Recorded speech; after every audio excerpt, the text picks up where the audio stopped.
এই রাখি বন্ধন উৎসবের দিনে আপনি আপনার ভাইকে যে রেসিপিটা করে খাওয়াবেন আশা করি কেউ খাওয়াতে পারবে না, কারণ এটা একেবারেই আলাদা। আর আগের বছর এইরকম একটা ভিডিও দিয়েছিলাম ভেটকি মাছের, 37,000 লাইক পড়েছিল শুধু। আর এখানে আমি একটা মিক্সার করে নিচ্ছি, সাদা সর্ষে, কালো সর্ষে, লবণ, পোস্ত, কাঁচা লঙ্কা সামান্য জল দিয়ে ভিজিয়ে রাখলাম।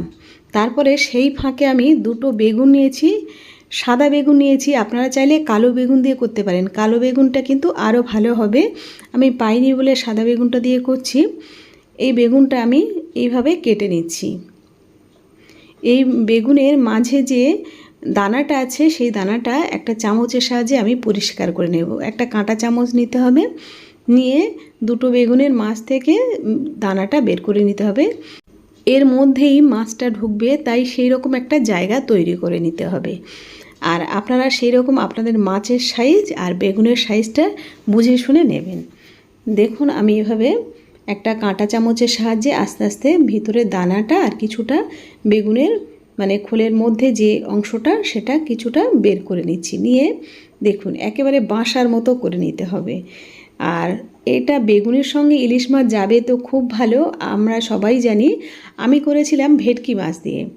আর আগের বছর ঠিক এই সময় একটু আগে করেছিলাম, রাখি বন্ধন উৎসবের সময় নয়, একটু আগে করেছিলাম। ভেটকি মাছ পেয়েছিলাম, সেই ভেটকি মাছ দিয়ে ভীষণ সবাই পছন্দ করেছিল, তাই আজকের একটু আইডিয়া করে বানালাম ইলিশ মাছ দিয়ে।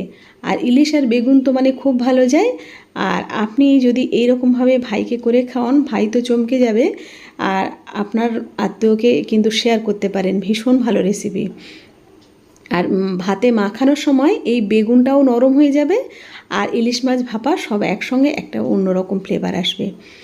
দেখুন এইভাবে কথা বলতে বলতে ভিতরটা কিন্তু পুরোটাই আমি পরিষ্কার করে নিলাম। আর দুটো বেগুন এইভাবে পরিষ্কার করে নিয়েছি ভিতরটা। নিয়ে কিছুটা কিন্তু মানে বেগুনটা পুরোটা যেন পরিষ্কার না হয়, মানে চারদিকে মোটা যে অংশটা ওটা কিন্তু থাকবে। তারপরে ভিতরের দানাটা শুধু বের করে নিচ্ছি, আর এর মধ্যে মাছটা ঢুকবে সেই রকম জায়গা করে নিতে হবে। আপনারা খেয়াল করলে বুঝতে পারবেন আমি কিভাবে করছি। আর আমার রেসিপিগুলো আপনাদের যদি পছন্দ হয় অবশ্যই কিন্তু একটা লাইক দিয়ে উৎসাহ দেবেন। তাহলে লাইক দিলে কি হয়, আমাদের মানে এনার্জিটা আরও বেশি হয় যে কাল কি দেব, খুব ভালো লাগে আসলে। একটা লাইক দিয়ে উৎসাহ দেবেন। আর এভাবে আমি বেগুনটা খুব সুন্দর করে পরিষ্কার করে নিয়ে নিলাম। আর ওদিকে মিক্সিতে জল দিয়ে আমি পোস্ত, কাঁচা লঙ্কা, লবণ রেখে দিয়েছি। দিয়ে আমি ওর মধ্যে একটু মানে এই মশলার মধ্যে 1 চামচ বা 2 চামচ টক দই অ্যাড করব। টক দই দিয়ে এবারে মিক্সিতে পেস্ট করে নেব। জলটা একটু কম দেবেন, তাহলে এর মধ্যে থেকে বের হবে না, একটু টাইট হবে। আমার আরেকটু জল যেন কম হলে ভালো হতো। আমি হাত দিয়ে মাখাতে হবে বলে একেবারে হাত দিয়েই বের করে নিচ্ছি। তারপর এর মধ্যে লবণ আর লঙ্কার গুঁড়োটা দেওয়ার সময় স্কিপ হয়ে গেছে, ক্যামেরাটা অন হয়নি। লঙ্কার গুঁড়ো দিয়েছি আর একটু মিষ্টি দিলাম, দিয়ে কাঁচা সর্ষের তেল দিলাম। যেহেতু আমি লবণটা আগে দিয়েছিলাম তাই লবণটা দিলাম না, আপনারা চাইলে আর একটু লবণ দিয়ে দিতে পারেন। আর তারপরে ইলিশ মাছটা এভাবে সুন্দর করে মাখিয়ে নিতে হবে। ব্যাস, খুব সুন্দর করে মাখিয়ে নিয়ে এবারে বেগুনের মধ্যে ঢোকানোর পালা।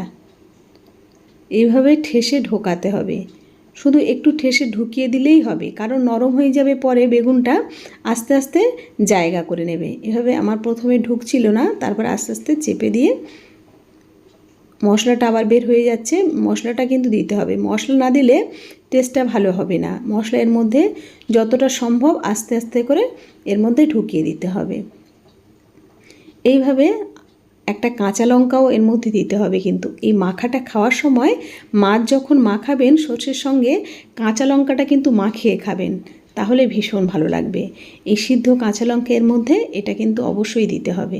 মশলাটা যতটা সম্ভব দিয়ে দিলাম, কারণ এটা ভাজবার সময় গড়িয়ে পড়ে যাবে, ওই জন্য যতটা সম্ভব দেয়া যায় সেই রকমভাবে দিতে হবে। দেখুন আমি পুরোটাই দিয়ে দিলাম। দিয়ে এর মধ্যে কাঁচা লঙ্কা একটা দিয়ে দেব।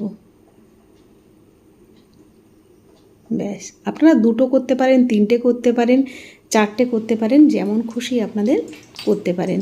তারপরে কড়াই গরম হয়ে গেলে সর্ষের তেল দিয়ে দিলাম আর বেগুনের সাইডটা একেবারে গাটা খুব সুন্দর করে মুছে নেবেন। যখন ভাজবেন এভাবে গাটা সুন্দর করে মুছে নেবেন, নিয়ে তারপরে ঢাকা দিয়ে দিতে হবে। ব্যাস, এমনিতেই সিদ্ধ হয়ে যাবে, ওপর নিচ বেগুন সিদ্ধ হতে কম সময় লাগে দেখুন, আর ভাজাও হয়ে যাবে। একটু মানে এটা একটু সাবধানে করতে হবে, উল্টে দিতে হবে, আরও একটা পিঠ উল্টে দিতে হবে। ব্যাস, দুদিকটা উল্টানো হয়ে গেল, আবারও ঢাকা দিয়ে ওই পিঠটা হতে দেব। ব্যাস, দুদিকটা হয়ে গেল। এবারে আমি নামিয়ে নিচ্ছি। দেখুন, সামান্য একটু মানে হয়তো নিচে পড়বে, কোনো অসুবিধা নেই। এই যে প্রত্যেক দিন নতুন নতুন আইডিয়া করে আপনাদের সামনে নিয়ে আসি, আপনাদের কেমন লাগে কমেন্ট করে জানাবেন। একটু হয়তো কমেন্ট করতে হয় বা একটু লাইক করতে হয়, সেটা না করলে পরের দিনের উৎসাহটা কি করে আসে বলুন। অবশ্যই লাইক, কমেন্ট, শেয়ার করবেন, সাবস্ক্রাইব করবেন।